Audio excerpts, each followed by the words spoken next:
What's up, family? Thank you for tuning in to the DreamNation Podcast. My name is Casanova. I'll be your host, and I'm excited to be bringing to you entrepreneurs, thought leaders, and trailblazers from around the world. Stay locked in with us because we're about to go on a journey that will change your life.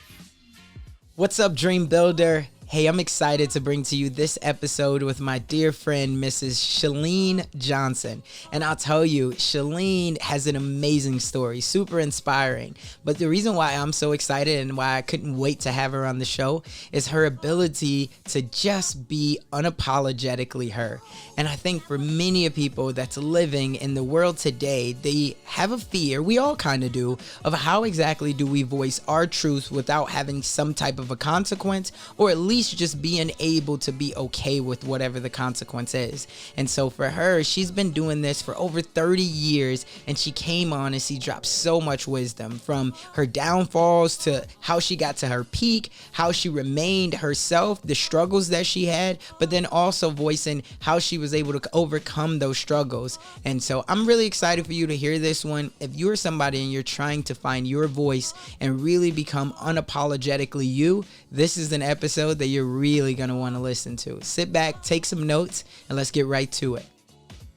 What's up, Dream Nation? We are back again, and this is one of the episodes that I've been waiting all of, I would say, honestly, 2024. So 2020 has been a crazy year, but we all know that in the beginning, we set goals, no matter what it is, whether it's fitness, whether it's business. And I set some goals that I wanted to get some thought leaders on the show, and one of the thought leaders that I put the goal for, I got her. And so without further ado, please help me in welcoming my sister, Miss Chalene Johnson, to the show. Chalene, you want to go ahead and say what's up to Dream Nation? Well, what's up, Dream Nation? It's an honor to be here. I'm such a fan of you. I just love your spirit. And I know that there's a lot of people who have big dreams right now. So I'm excited to do this. Oh, absolutely. And we're going to tap into all of that. Now, I always like to make sure that we start off by giving the proper introduction. So for anybody who probably doesn't know you, one, they're maybe not into fitness, but two, they're probably living under a rock. But the way that I like to make sure that we give that proper introduction is I compare us as entrepreneurs and thought leaders to superheroes. The reason why is because they're constantly putting on this cape, they're flying around the world, and they're trying to solve the biggest problems. And so my question to you is, before you became Wonder Woman, take it back to when you were just a young girl. And more importantly, just tell us who is behind Chalene Johnson. That's interesting because when you said take it back to when you were a young girl, I remember practicing doing interviews. Like I thought I would be on Johnny Carson. I wasn't sure for what, but I would practice, what it would be like to be interviewed. I always just really wanted to entertain people. I love music. I love dance, and I love business. And so growing up as a child, I was an entrepreneur, and I just never thought all of those things would come together, like music and dance and movement and entrepreneurship and entertaining people. And the one thing I know, a lot of little girls say that they want to be a teacher when they grow up. I never said that. But if I were to say what I am today, I would say I'm a teacher.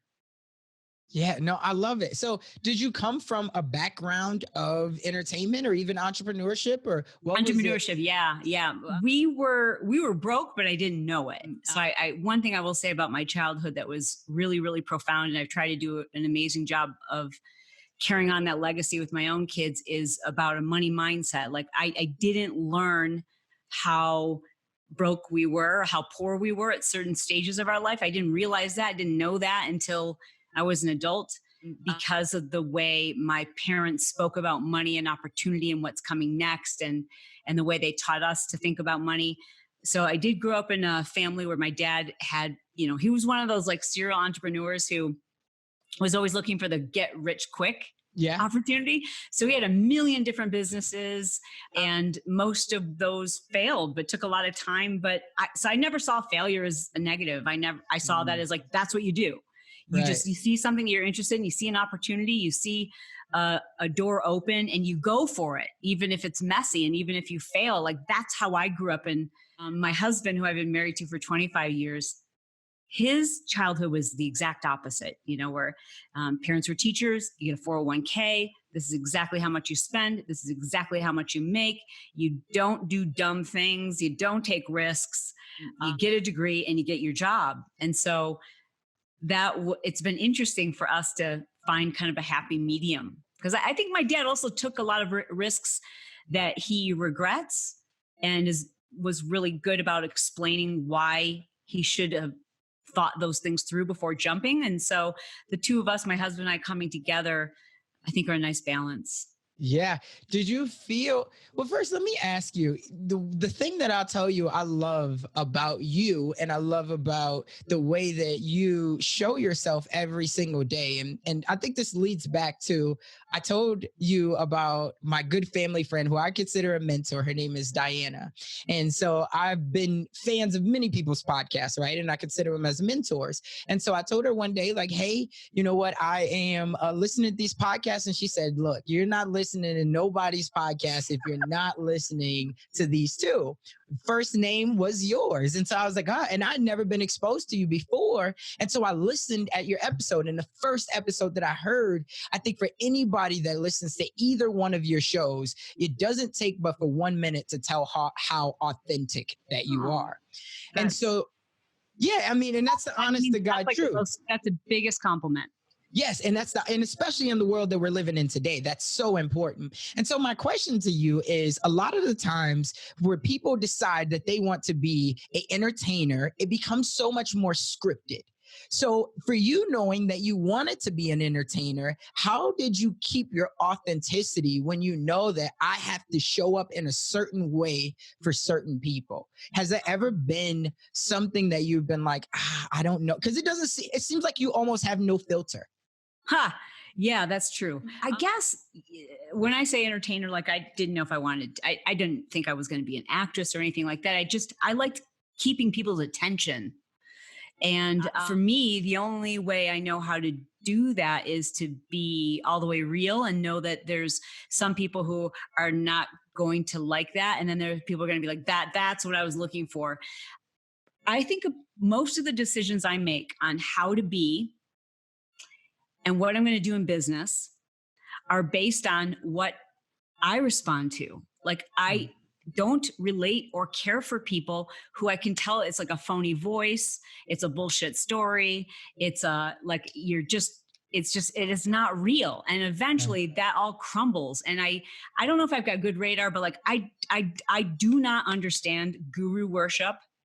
I don't understand that people don't see through that kind of stuff. Like, and it gets on my last nerve. And there I try to have a filter, like, cause I won't name names, but like, especially right now with social media, like, I think everybody thinks they're all that and a box of Cracker Jack, and you're not. Like, simmer down now. Like, we're all the same. And just because you have a bigger following or you've been at this longer, simmer down. It's the only way I know how to be. It's way easier. It is way easier to be 1000% who you are and just expect that a bunch of people aren't going to dig that.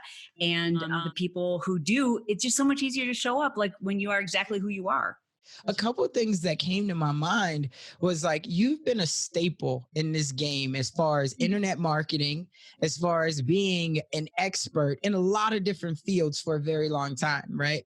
And so why this is relevant, and I think it's relevant, is because for some people that are just starting out right now, they look at you and they say, oh my God, she's so far ahead that I can't really relate to her.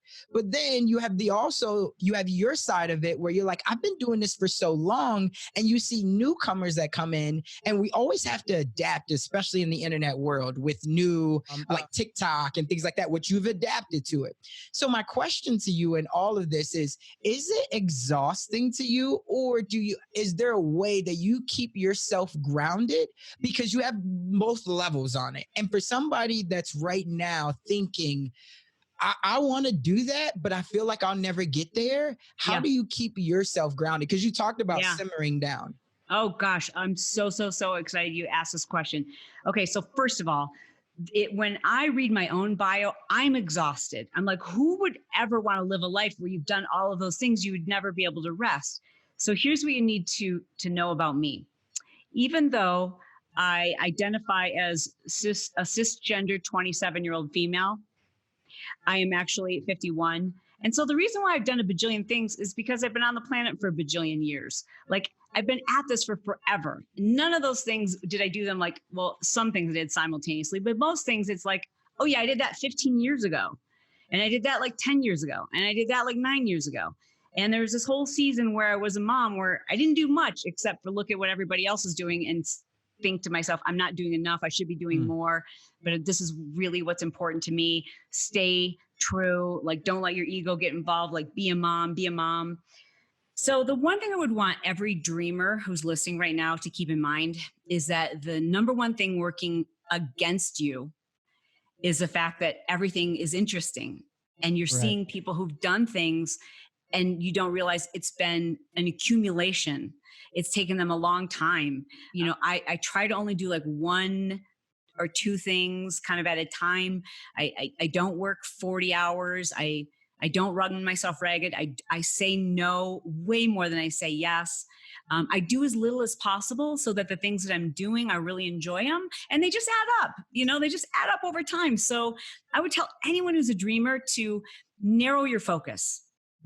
Like horses that have to put blinders on to get inside of a moving trailer, you've got to put on blinders, because if you're spending all your time looking at what everyone else is doing, and comparison is the thief of joy, and it is the thief of success as well. When you're looking at what everyone else is doing, it's so easy to think to yourself, okay, well, I need a podcast.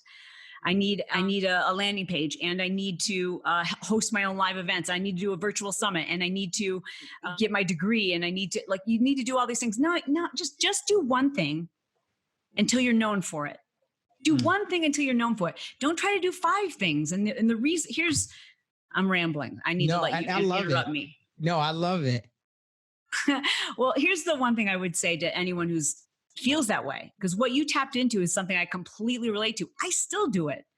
I try to make myself only watch 10 people's stories on Instagram a day, because I'm too easily distracted, and I'm going to want to do all the things that those people are doing. And I'm thinking, why aren't I taking a beautiful vacation like that? Why isn't my team big enough? Why doesn't my podcast sound as good as theirs? Like, I do that too. So I have to create boundaries so that I don't get distracted. But here's what I would say was the biggest mistake that I made in my earlier years as an entrepreneur, is I was trying to do 5 or 6 things at once and afraid to pick one, because I thought if I picked one, it might be the wrong one. And then what if one of these other ones pops? So I'm going to do all like 6 at once. Nothing ever pops. The only thing that works is me. Like, I was just like working, 80 hours a week. And I just listening to good advice from a mentor who said, you need to just focus on one thing until you're known for it. And pick the thing where there's an opportunity. You don't have to pick the thing that's like you believe God shaped you to be. Just pick one thing that you see a real opportunity and just solely focus on that until everyone knows you, and then branch off, but then just branch off at one little thing at a time. So all these little branches that you see that are attached to my resume, I guess, they all came after I really focused in on one thing. Wow.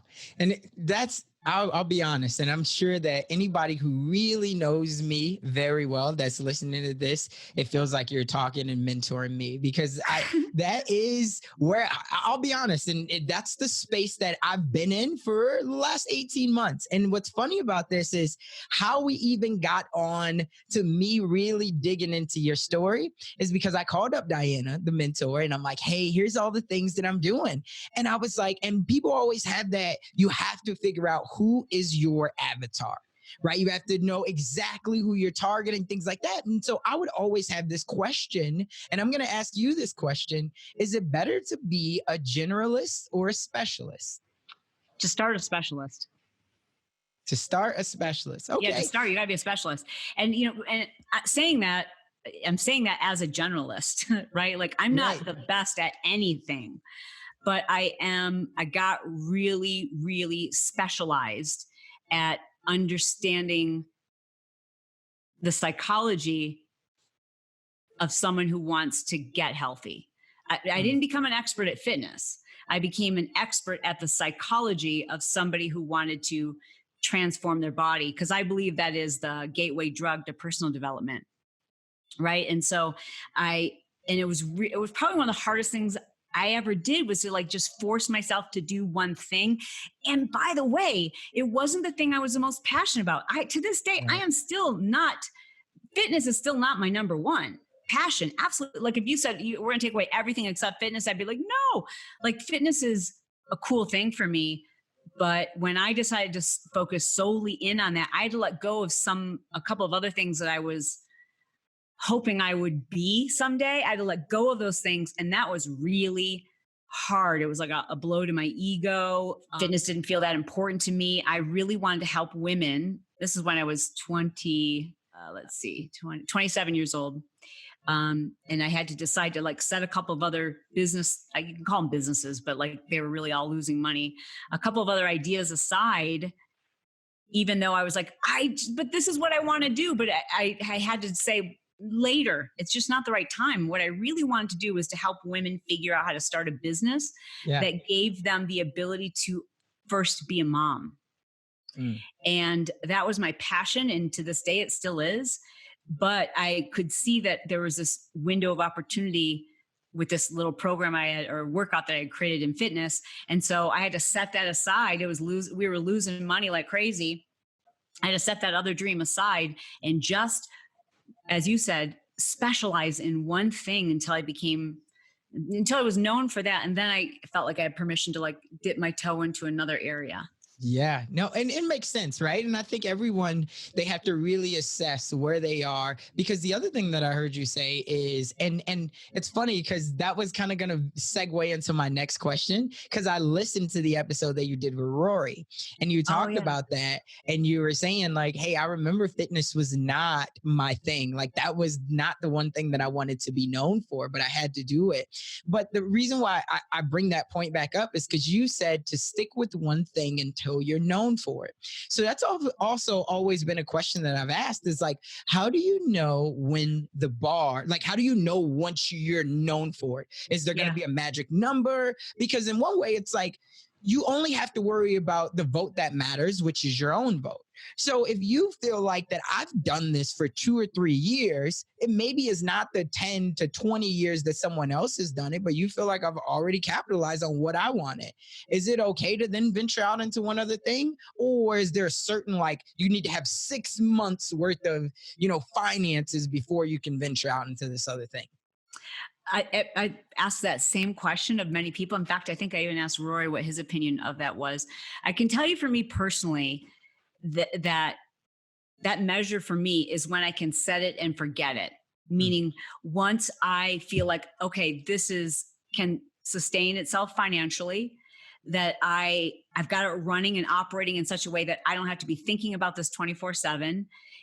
People are introducing me with this attached to it in some way, like, oh, Shalene, she's the fitness person, like, oh, she's the marketing person. Like once people start like identifying you as that. And, a great example of this is with one of our professors inside. We've got a program called the Marketing Impact Academy, and we like to bring our students up and watch them become successful and then make them professors. And one of our recent promotions of one of our students to professor is a gal who was doing everything. Like she was doing branding, she was doing visual branding, she was doing business coaching, she was doing SEO, she was doing like teaching people social media, all of these things, and using all the tools that she'd learned in marketing.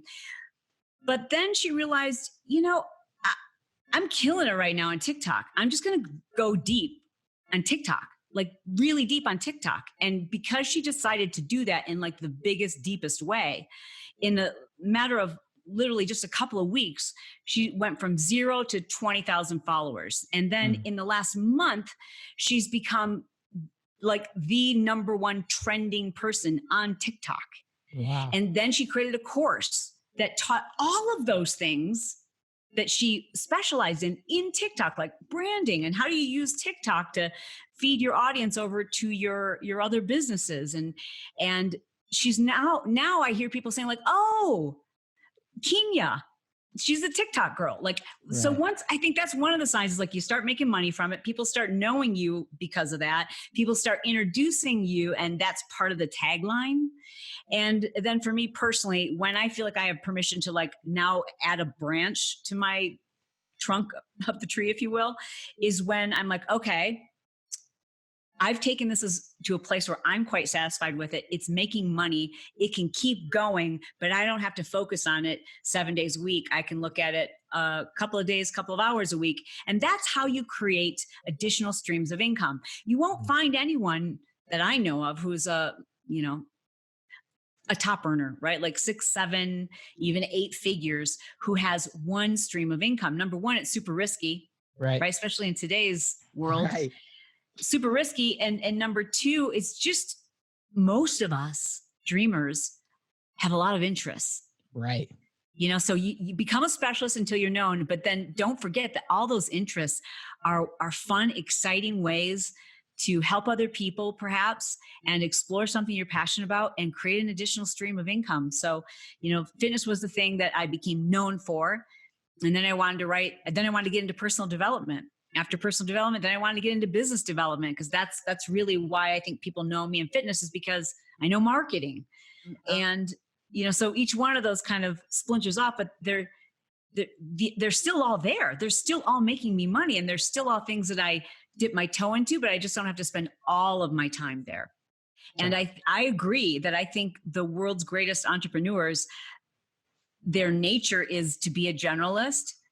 When I speak about being a specialist, I mean specializing in one thing, but I think the generalist is going to be the most successful in that area because first of all, you know how to hire, you know enough to be dangerous. You know enough to do all of the things and generalists I find are way more confident because you're like, I'll figure it out. Like, I don't need to be the best, but I'll figure it out. Like, and I think that when I'm going to hire, like hiring a team, I'm going to hire more generalists than I will specialists. Now, yeah, in terms of like, I need general, like right now, my team is a lot of generalists. And because when you're small, you need people who can be like, oh, I can do that. Oh, I can do that. I can do that. Now, listen, when we're talking about scaling your business, right? And you're adding a team where you've got over 15 people, you've got to start hiring some specialists. Right. Yeah, absolutely. But in the beginning, when you're just first starting out, to hire a couple of other generalists is great because you're going to get shit done. Like those are the people who are like, don't worry, boss, I'll figure it out. And they do. Right. And they stay up all night and they read the books and they watch the YouTube videos and they figure it out and they move you forward. And it might be messy, but you make forward progress. And generally more, they just got that attitude, like whatever it takes, I'll do it. We'll figure it out. Right. And that's the exact point. I think as you start to scale your business, you got to have specialists. But I think for people like you and I think there's two places in the world. Some people, they get, like you said in the beginning, when I look back at my resume, it is exhausting to look at all of the things that I've done. But then and some people would look at that and they say, I don't have any interest in doing that. But then you have people like you and when I ask about Richard Branson or people like that, yes, they might have started off in one, but at the same time, unless you can talk directly to them, how do we know at what point did Elon Musk decide that it wasn't just SpaceX, I'm going to also add in Tesla? And was it the same criteria that you use, which means that it can run itself? So when SpaceX is going off here, now I could start Tesla or Richard Branson. So I just bring those points up because I think for so many people, they hear that I just got to focus on the one thing. But then I also take it back, and we can probably both agree that children are the greatest species ever, right? And what do we tell our kids? And same thing that I'm sure you told both of your kids, you too, right? Brock and your daughter. Sierra, yep. Yep. And so I'm sure you told them when they were young, try everything. Right? That's what we always say. Try everything. You want to do band, you want to do swimming, you want to do basketball, you want to be an actor. Like, it doesn't matter. But then at the same time, like, we kind of help to perpetuate the fear into our own children's mindsets, right? Because when they become 15, 16, 17 years old, it's all of a sudden, hey, now you got to go to college. We got to pick a degree. What are we going to do here? And it's like, well, what happened? Absolutely. But then we talk about they can't dream. Mm-hmm. Yeah. In fact, that's right. I think parents at that point, then they're like, you can do anything as long as it meets my agenda. As long as you're getting that track scholarship, as long as you're fulfilling that thing that I'm going to tell my friends my kid is. Right. And I think it's a problem. Okay. Back to generalist specialist. When I decided to focus on one thing at that time, I wouldn't have known what to focus on and where the opportunity was if I hadn't given myself permission to do 5 things at once. Like it's okay for the beginning stages for you to go like, okay, I'm dabbling in this. I'm also looking at that, and I'm going to try a little bit of this. And I might be a life coach, but I also might be a chiropractor. And I just got my real estate license. And I'm also considering starting a podcast. Like you're doing all those things. But there's a certain point you have to realize like, okay, now I'm working myself like a dog. I don't feel successful in any of these. That's when it's really important to, I think, pick one and know that it doesn't have to be etched into your tombstone. Don't have to do it forever, but pick one and give it a fair shot. Otherwise, it's like dating 5 people at once. Like, when you first start dating, you got to date a few people. You know what I'm saying? But then you got to really give someone the shot that they deserve. Right. No, and I would agree. And I guess I think for me, one thing that we could probably both agree on is we've never wanted to be put into a box. We felt like we've had many superpowers. We felt like we could connect with people at many different levels. And so when you look at that, you understand that, listen, the other thing, which I do know for a fact, is I only have one life to live. And the one thing that I can't give back is time. Right. So I would, and there's a saying, and I think it comes from the quote of Jim Rohn somehow, but it says, failure weighs ounces, but regret weighs tons. And this is just my opinion. I'd be very interested to hear yours. I think that you have to become okay with hiring and being vulnerable a lot sooner.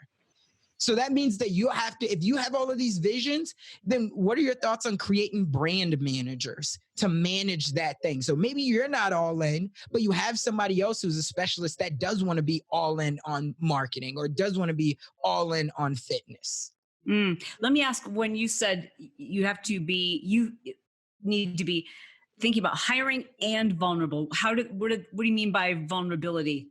By admitting that that's something you're not good at? Is that what you mean? Yep, that's definitely it. And the other part is by opening up your life, right? Because a lot of the times when you go to hire, especially if you're hiring somebody to that magnitude to become a COO for you of even one brand, you have to open up a lot there. You have to open up your financials. You have to open up that, yes, that's a flaw in your world. So you have to be vulnerable. Do you agree or?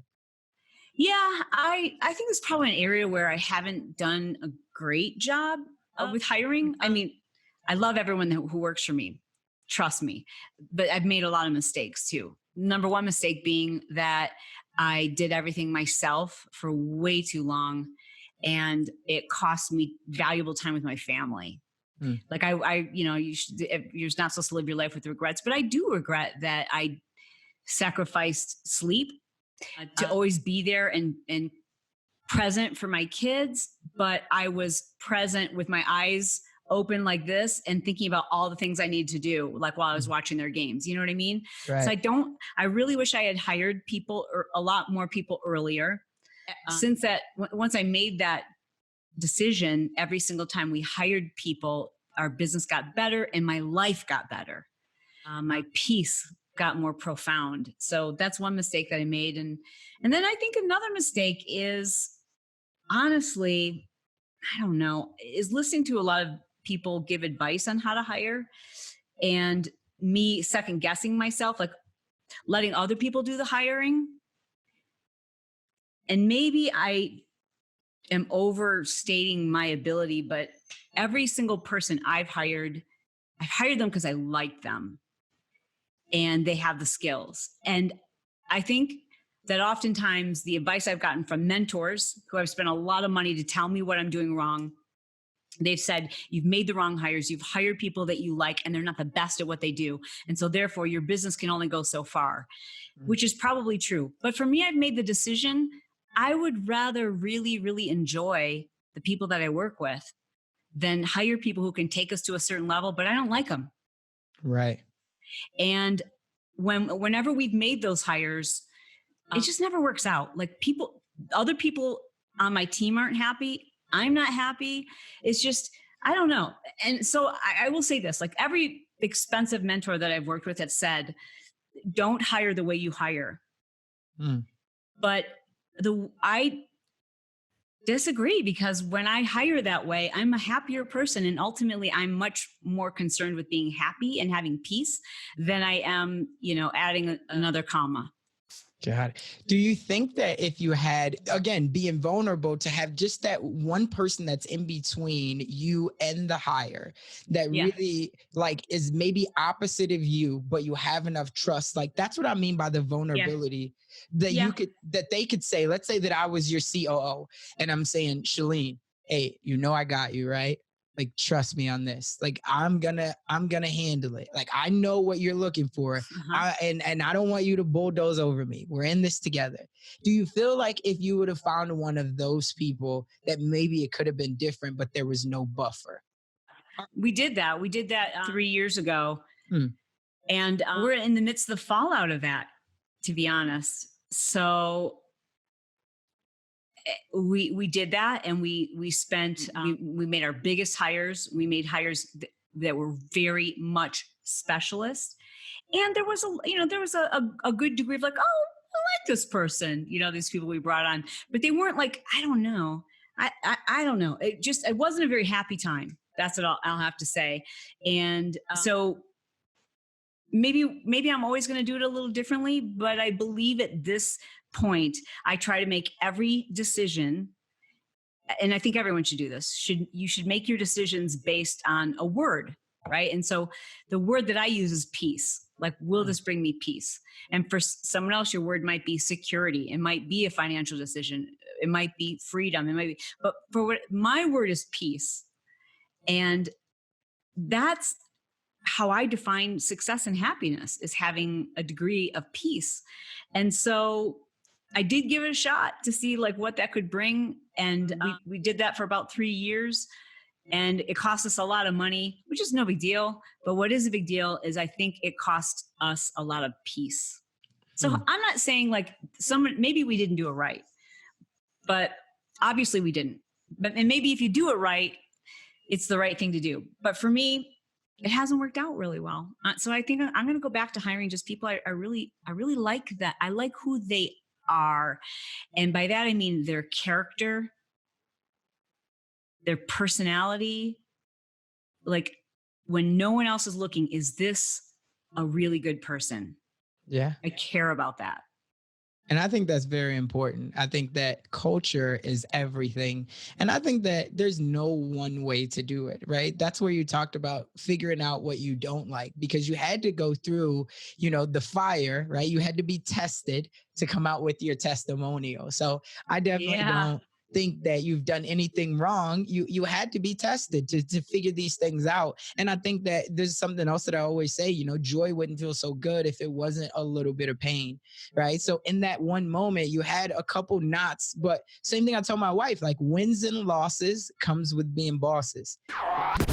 Hey, what's up, Dream Builder? Have you been getting any value out of this episode? Would you like to get more exclusive content just like this delivered right to your inbox? If so, head on over to DreamNationPodcast.com and you can sign up for the email list, and that will give you access to exclusive content and more interviews just like this that's going to be delivered only to our tribe. So head on over to DreamNationPodcast.com. Let's get back to it.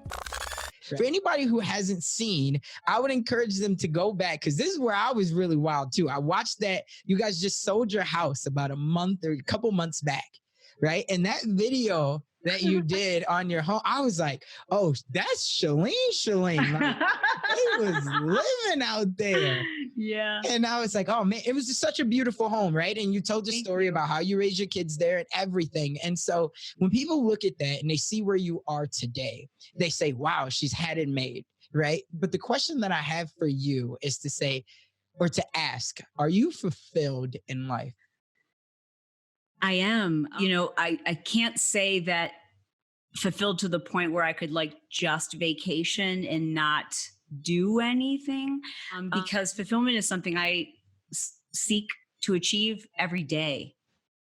And I feel fulfilled when I'm helping people.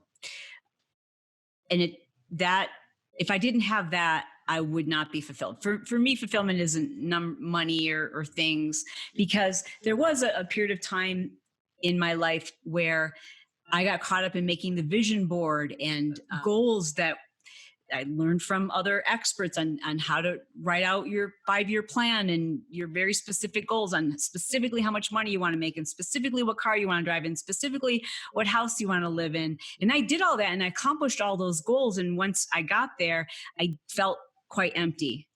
Because and that was really the catalyst for me creating and writing my book, which was a New York Times bestseller called Push, because I realized the way I went about learning goal setting from the greats, like Brian Tracy and Jim Rohn and so many others before them, was to define what it was I wanted and go after it. And once I got there, realizing but I don't have the feeling that I want to feel, that I kind of took their practices and tweaked them to work for me and kind of reversed engineered that process. So instead of starting with the thing, starting with the feeling, what do I want to feel?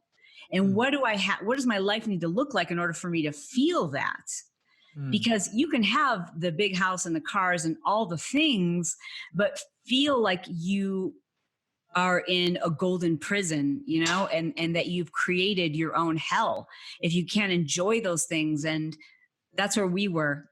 And we really had to just kind of start over and realize the toll it had taken on us over a course of many years, and it almost ruined my husband and I, our marriage. We've been together for 25 years. Well, we've been together for 30 years, but together for 25 years. And there's just a point at which I was just bulldozing, trying to accomplish all those things, and never really thinking about what do we want to feel?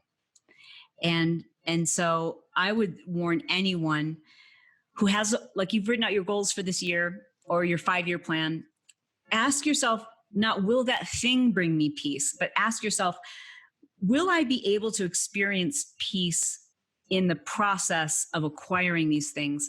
Because you can still acquire those things. You just might have to alter the plan slightly. For me, I'm okay with doing things slower. I'm okay with recognizing the importance of seasons. You've got 2 young children right now, and they're just seasons that you will never, ever get back. Right.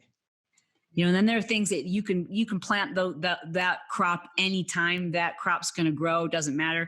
But there are certain times where, you just, if it's really important to you, you need to focus on the fact that that's that season. It might not be the season of growth for your business. It might be the season of creating a secure attachment for your children. Right. No, or repairing a marriage, Yeah. And it's so crucial that you say that. And the reason why I say that is because right now we're in a time of uncertainty, right? And so many people, now we know at the end of this month, in about 7 days, there's a lot of people right now living with a lot of anxiety because once this unemployment benefits go away, right? And we don't know what this other stimulus bill that they're talking about is going to be like. But a lot of people are really banking on that, especially in the more dense populated areas, right? Where things are really expensive, like California. And so what that does, and I'm sure, is it takes tolls on marriages because the outside is eaten up. And so I'm glad that you said that, because it's a communication thing. Wouldn't you agree? Oftentimes we're running so fast, and I don't mean you and I, but I just mean us in general as people. We're running so fast. The kids have soccer games. We're trying to get this job. We're trying to do whatever, that as spouses, we never communicate to each other. How are you feeling? So true. And I think every one of us wants to know that we are significant to someone else. The mistake I made is I thought at that time, because we weren't communicating the way that we needed to, I would have told you we were communicating, but we weren't communicating on a really deep level. I believed that if I was making more money, life would be easier for him, life would be easier for us, and that's how I could be significant to my husband.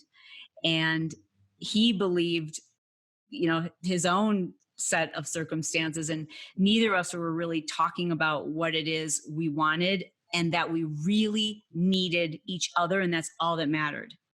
So when, we really hit that rock bottom moment, it was just the real, like having that honest conversation was like, I don't care if all of this goes away. I don't care if we move into a cardboard shack in the woods. If we have each other, that's all that matters. And like literally speaking those words to each other made every other decision okay. Like it just, then we're like, who cares? As long as we have each other, as long as we can be with each other, as long, like you are all that matters. Right. And that made like they took all the pressure off. It took off, we had to crawl our way out of a massive amount of debt. And it was all like, I don't want to say it was no big deal, but when you are in financial crisis and at the same time, your relationship is in crisis, you feel paralyzed. You can't think, you can't make proper decisions, you can't sleep, you can't do the things, you can't be who you were meant to be. It changes you, it changes your fiber, it takes a toll on your health. But if you can, it's funny, if your relationship is solid and I have this person, they are my soft place to land. Yeah. And they have me in their hands, then no matter what's happening around me, it's not that big of a deal. And if you don't have that person, you have to remember you have God. God is always holding you in his hands. He is your father. And when you worry about all the other external things, you forget how important it is that you are significant, not because of those things, but because you are a child of God. I love it. Where do you turn for inspiration? Do you turn to the Bible? Or I know, obviously, I think I know what you're going to say, but where do you turn? If somebody's like, I want that type of motivation, where does Shalene turn? Yeah, there are a few people that I follow online. One guy I just talked about him last night in my stories, Bryce the Third. Got to follow him, Bryce the Third. He's only got about 2,000 followers. He's on IG. He's from Detroit, and this guy is like a poet and a thought leader. And the word I would use to describe him is resilient. Okay. And so for me, I don't find inspiration from super uber, like everything was handed to them, successful kind of people. That doesn't inspire me. I'm inspired by people who have had the odds stacked against them, and they're still insanely positive and resilient. And they just make me believe in myself because they believe in themselves. And those are the kind of people who I find inspiration from. Some of the like bigger names that I think other people probably think of when they think about motivation, those people don't inspire me. They really don't. I think it's a lot of regurgitated cliches and a bunch of, fancy videos. I don't buy it. I am way more inspired by the person who didn't have loving parents, who dealt with childhood sexual abuse, who had to crawl their way out of addiction and depression. And now they've got this incredible attitude and they're helping other people and they're pulling themselves up by the bootstraps and they just only see positivity. Though that's where I find inspiration, like, cause that's legit. Right. Like there's nothing produced about that. That is so legit. And I search for those people. They're a little bit harder to find, but don't pay attention to how many followers someone has. If you're looking for inspiration, don't do that. Like look for real, raw, true inspiration. Cause I think that's, and secondly, you're going to be able to connect with those people more readily and it's more real. And then of course, aside from social media, I try to read a devotional every morning, and I find a lot of inspiration in the Word of God, and people in my life. Got it. And I would agree with that. Like, you find the people that aren't out there trying to get an audience, right? That they have less than 3,000 people or whatever. But the best thing is if you go to like their stories, right? Because I feel like that's where most people are authentic and they show their day-to-day life. And if you could catch somebody that's just, sitting on their front deck, right? Or front porch, and then they just all of a sudden tell you something and they say, well, here's what this meant to me, right? And that was, again, the same type of connection that even off of one episode, because I think for the most part, just like you said, before we went live, everybody and their mom has a podcast now, and rightfully so. People want to get their message out there. That's totally fine.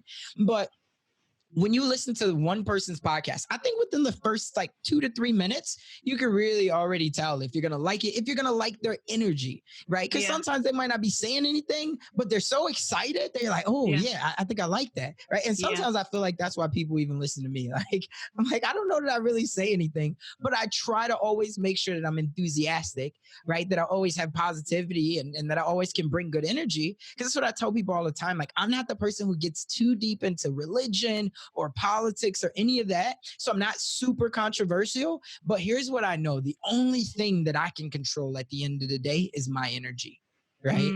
And so it's like when people like, I've had these conversations with my friends and everything, and they're like, oh, what happens, because if you're not always going to church, what happens if you get to the pearly gates and and you weren't? And I'm like, well, here's what I know. And this is what I truly believe. If I meet my maker, when I meet my maker at the end of the day, right. And I meet him and he says, listen, you didn't pay your tithes. Maybe you didn't go to these churches or whatever else. I'm going to say, for everybody who you allowed me to come in contact with, did I do my best to my ability to bring them joy, happiness, and give off good energy? And if that answer is yes, I feel like you gotta let me in. Like that's my case, and I'm sticking by it. Like, can you say I did it? And he's like, well, you did. Well, I feel like you gotta let me in. Like, well done, son. Right? I think it's hysterical though that you're already like planning your case. Oh yeah, you've got, I've got my argument. I don't think you're gonna have to worry about that. I think he's gonna say, well done. No, it's definitely something that I think about all the time, because for so many people, just like you were saying, and it goes back to the times of uncertainty. And this is where I think that you've been able to inspire me, is because of the fact that you've created not a facade, but you've created a real life scenario of how to every single day create hope for yourself. I think that's just to be honest. Right. And I think it's an easier way to be, is to be honest, and nobody expects you to be superhuman. And I think we're a little suspicious of people who are superhuman and don't have bad days and don't of course I love my kids, but I also wish that they would get out of my house. Like I did my job. I raised you, I bathed you, I clothed you, I got you off and on your own and into college, and now school's canceled and they're back home. But I'm happy to report that as much as I love my children, coronavirus brought them all back to live in the smaller home that my husband and I downsized to be empty nesters with.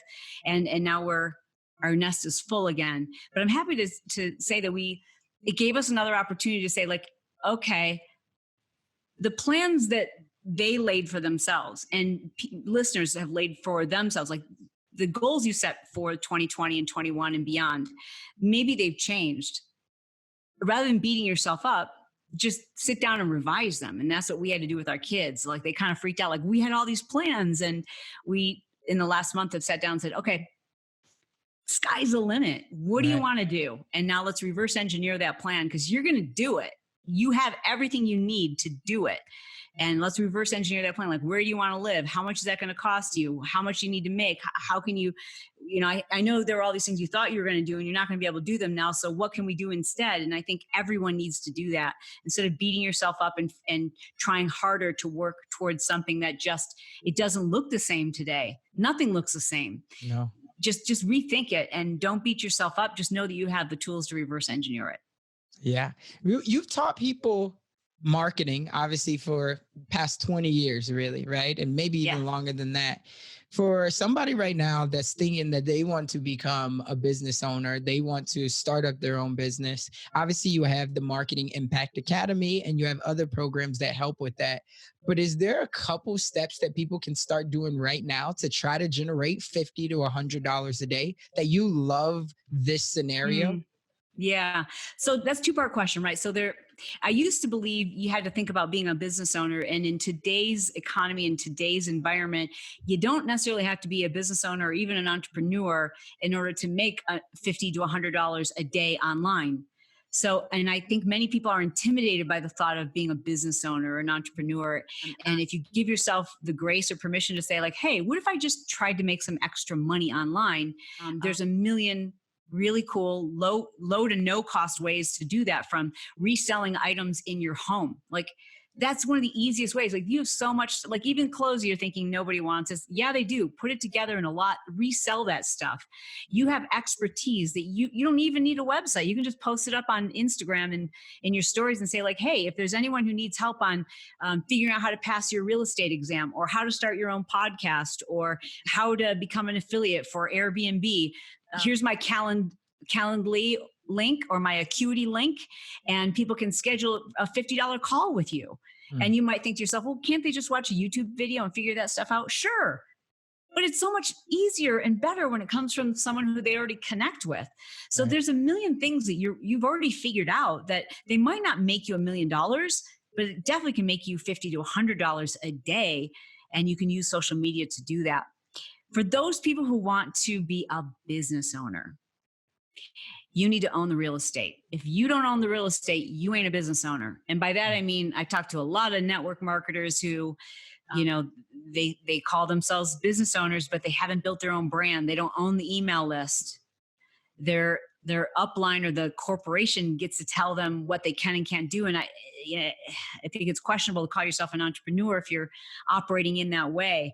You can't call yourself a business owner if you don't own any of the means by which to contact your customers. And by that, I mean, you got to start an email list today. That's Instagram will go away, Facebook, all of them. Yeah. If you don't own your email list, you're living on borrowed time. It can all go away. And like, I mean, even just this year, while we're in this crazy political environment, hearing our politicians talking about doing away with certain social media platforms, and you and I might go, that ain't never going to happen. That's crazy talk. Well, all the crazy talk that could have ever possibly happened has happened. Right. So we should probably plan on it. And that's why I say you should every single day, rather than looking at how many new followers you've grown on Instagram, ask yourself, how many new people can you serve on your email list?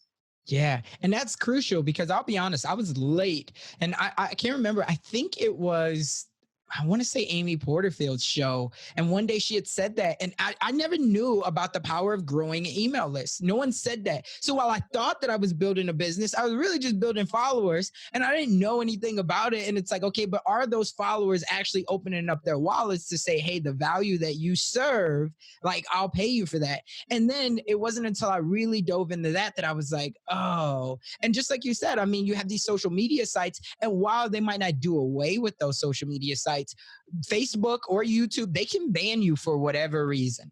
I mean, I've people reach out to me all the time who have spent a lot of time cultivating a large following, and they're using that as their sole means of building their business, and then they get hacked.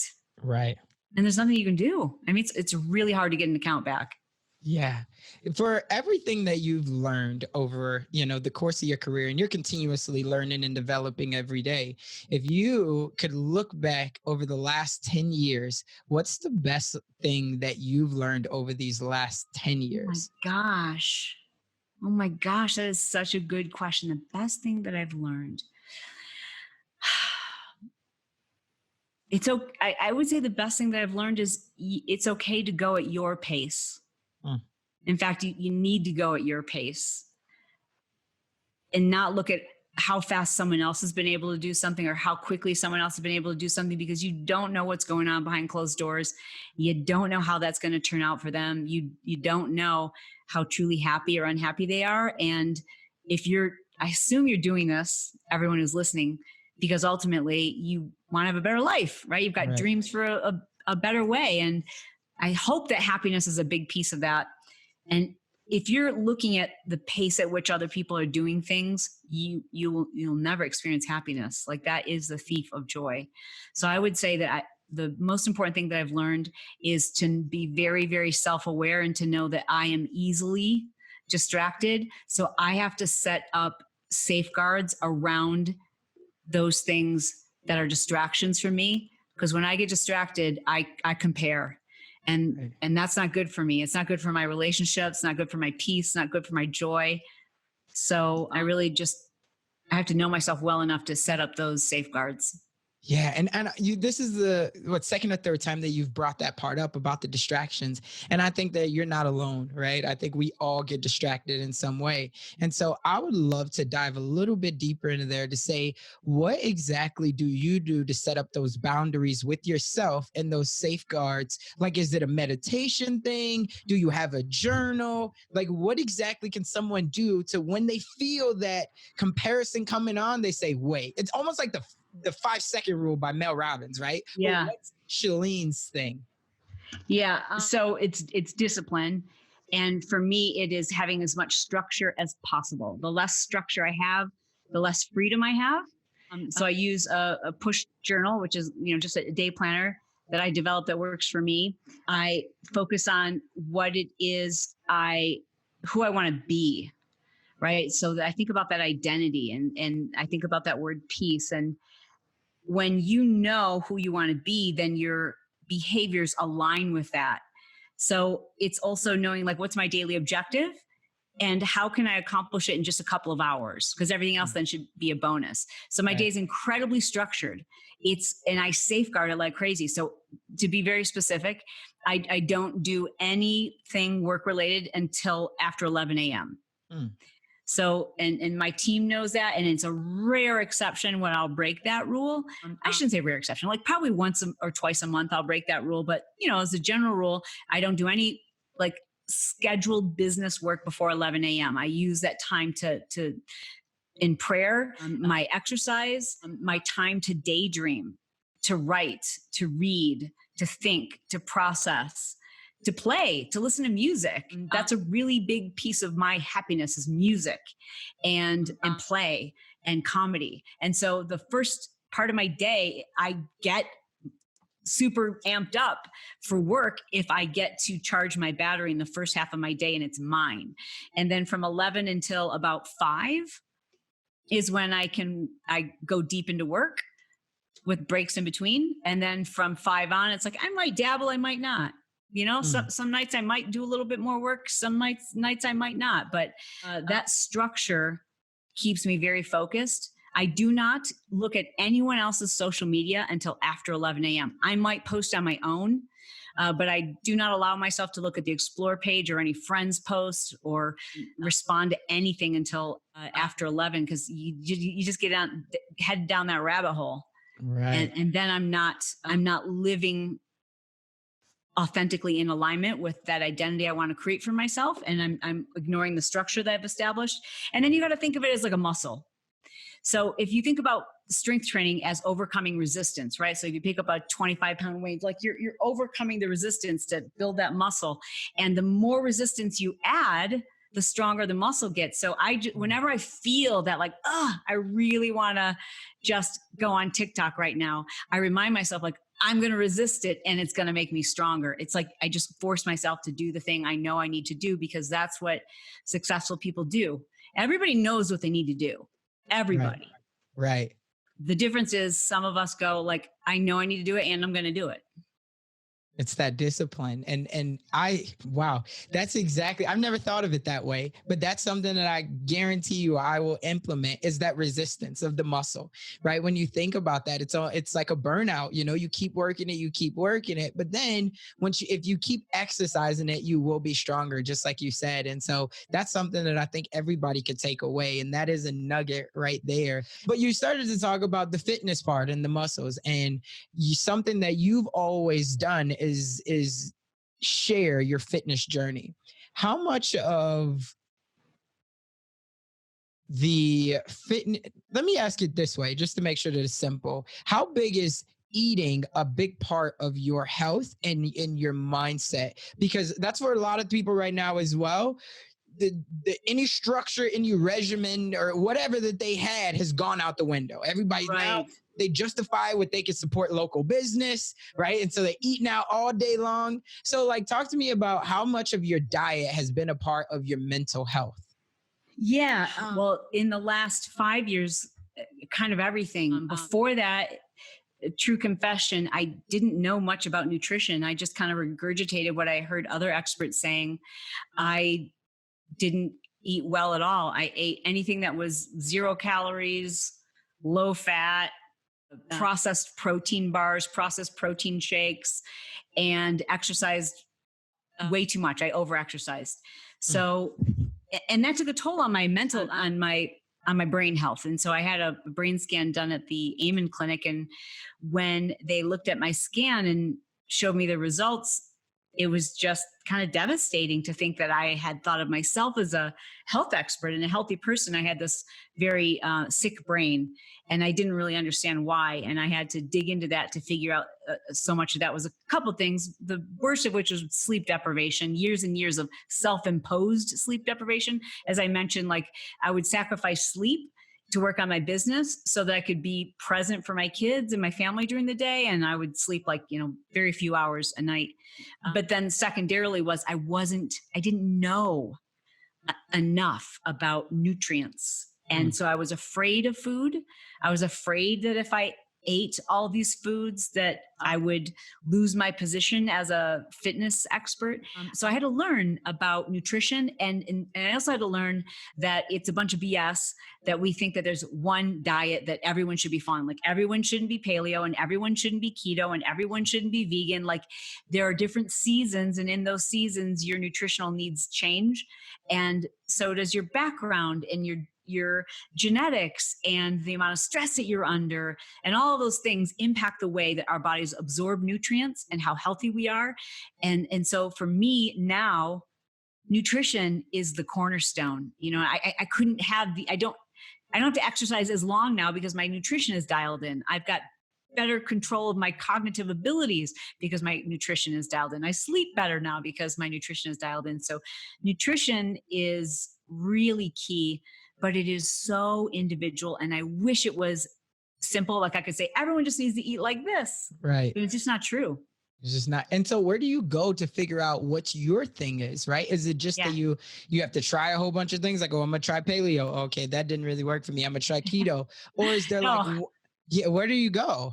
Yeah, you go to the science, and then very much in what you just said, then you've got to figure it out for yourself, which I spent about 2 years doing, working with a couple of different registered dietitians and integrative medical doctors.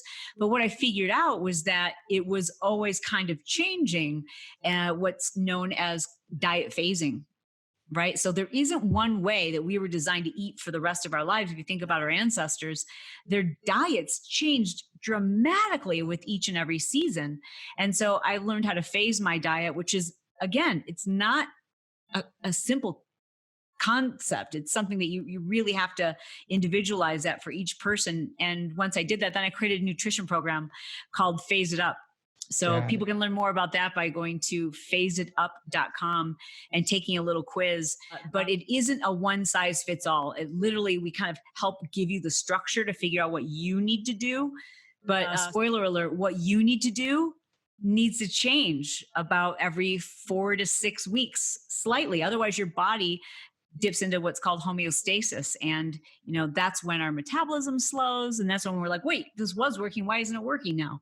Because that's how our bodies are super smart. And I would love to say it's a really, there's a simple answer to nutrition, but the truth is it's very personal. Is there anything left in life that you're still striving for and that you hope to accomplish here soon? I'm always working on skills. So I'm trying to become a better roller skater. I'm always working on my rap game. I'm always working. You guys spit a 16 real quick?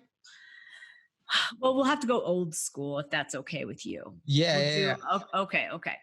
Thinking of a master plan, because ain't nothing but sweat inside my hand. So I dig into my pocket, all my money spent, but I get deeper and still coming up with lint. So I start my mission, leave my residence, thinking, how could I get some dead presidents? I need money. I used to be a stick-up kid, but then I think of all the devious things I did. I used to roll up because it's a whole up. Cap smiling. There we go.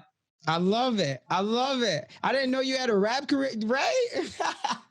I try. Oh, good. So for is there that one thing that's left on the bucket list, right? That you're like, I'm still going for it. I, you know what? When people ask me that question, I have all these ideas, but the truth is I don't worry about them because God always changes the plan on me. And so what I'm pretty excited about is that he's going to drop something in my lap that I had no idea it was coming. And it's always a fun surprise. And it always makes my life feel like it has more purpose. So I'm excited to see what he has in store for me next. Like I can tell you about my own, like kind of selfish pursuits. Like I'd love to be able to travel more. I'd love to be able to create some really cool physical products that make people's lives easier. Like I've got some really cool plans that I'd like to launch. And that's the plan right now. But I know ultimately it is not my purpose I'm living. It's his purpose and it's his plan. And so the more definitive I become in my plans, the more likely it is that he's going to make me take a sharp turn left. No, and I hear you there. The only thing for me, I am a big proponent of speaking it into existence, right? Yeah. And so if it's like I've said that, I've told people on the show, I can't wait until the day that I get Will Smith on the show, because Will Smith has always been huge. And of course, we talked about the entanglement and everything, but I can't wait until I get Will Smith on the show, just because everything that he's done, he's always been a big inspiration, not only to me, but of course the world. But the movies, the TV shows, the way that he's, just lived his life, he's such a huge inspiration. So I'm Agreed. Like, I'm going to speak it into existence. And then I'll be like, and if you ever question me, I'll be like, you can go back to this episode. I said I was going to get him and I got him. Right. And so that's the only thing I say, like speaking things into existence. And then for me, I've always been that person that you kind of alluded to this earlier where you said the journey can always change. And I always tell people, you don't have to love the journey, but you have to be married to the destination. Right. And so that's not a Meek Mill quote. That is me. That's 100% me. I'm taking my quote on that. But I say that all the time because just like you said, it changes, right? If I set out right now to go to California or Florida or wherever, I might get a flat tire. There's going to be detours. I might go through a rainstorm, a tornado, and it changes. But at the end of the day, if I knew that I set out to make it to Pensacola, Florida, or Santa Barbara, California, and I made it there, I'm sure that I will appreciate the journey that much more because it wasn't a straight shot, right? But every single step along the way, I got exposed to something else. And when I made it, now I can look back and I'll be like, damn, that was a trip though. Yeah, that's interesting. Yeah. I usually don't have a destination in mind. I mean, I have it's very fuzzy and off in the distance and kind of generally in that direction, but I usually don't have a very specific destination in mind. Don't know why, but I love the journey, and I'm also willing to have that journey take me to a destination that I didn't know I was supposed to be there. Yeah. So I think there's definitely good merits on both sides of it, right? You just run fast, right? That's what I say to my team all the time. We run fast and we break shit. Like, that's what we do. We run really fast. And that's the whole reason why when people ask me, like, where does my motor come from? I say, for now, I understand that my motor, just as yours, runs 100 miles an hour. And when is it going to slow down? I don't know. But at the time that it does slow down, I don't want to look back and say, damn, I wish that I would have tried that. Because again, it goes back to that point that failure weighs ounces, but regret weighs tons. And for me, if I was to have that regret, I think that would be the thing that would eat up at me. And then that's when you really start to try to live vicariously through your kids or through other people. And all of a sudden you start to put your fears or your whatever on them, or you try to push them into because you didn't get your degree. So you're like, no, you got to go to college. You got to get your degree. And it's like, no, like, I don't really want to get my degree. Right. I'm glad to hear you're raising your kids that way. Yeah. So this has been a phenomenal conversation. The last thing that I want to ask is, there's somebody out there that is very inspired. They love your journey. They love all of the wisdom that you've given, but they have that little voice in their head. And that little voice says that they're not strong enough, they're not smart enough, or maybe they just don't have enough resources. What's the one thing that you would say to that person to get them to just take action? I would say that you have to make it messy. That I don't know who spoke those lies into your head, but you are doing yourself a disservice by replaying the tape. Like those words didn't come from you. They're beliefs and words, they're false beliefs that have been planted there by somebody else, and you shouldn't continue to honor them by repeating them. The only way that we build confidence is by doing. not by thinking about it, not by planning, not by learning, but by actually doing and realizing like the only way I'm going to get better is by doing, having it not be so great, fixing it and redoing it. And that builds this incredible cycle where you just start to feel better and better and better by taking action. Just don't be afraid to make it messy, because you will not be able to point to a person of success who doesn't have a bajillion failures. So fail your way to success. The quicker you do it, and look at those things as experiments, the faster you'll get there, and you'll enjoy the process when you realize that's what's supposed to happen. Love it. For anybody who wants to stay connected with you, where can they find you at? Well, hit me up on Instagram. That's probably that's where we connected. So I would say the best place for people to connect is probably on Instagram. I'm at Chalene Johnson. And let me know you listened to this episode or you watched us. Take a screenshot of it, send me a DM, and I'm happy to connect. Absolutely. Well, there you have it, Dream Nation. Remember, you have to take action on the dream, and it has to get messy, because if not, it will only merely be a fantasy. That's all we have for this one. We'll catch you on the next one. That's all we got for this episode. Thank you for sticking around. That truly means a lot to me, and hopefully that means that we delivered massive value on this one.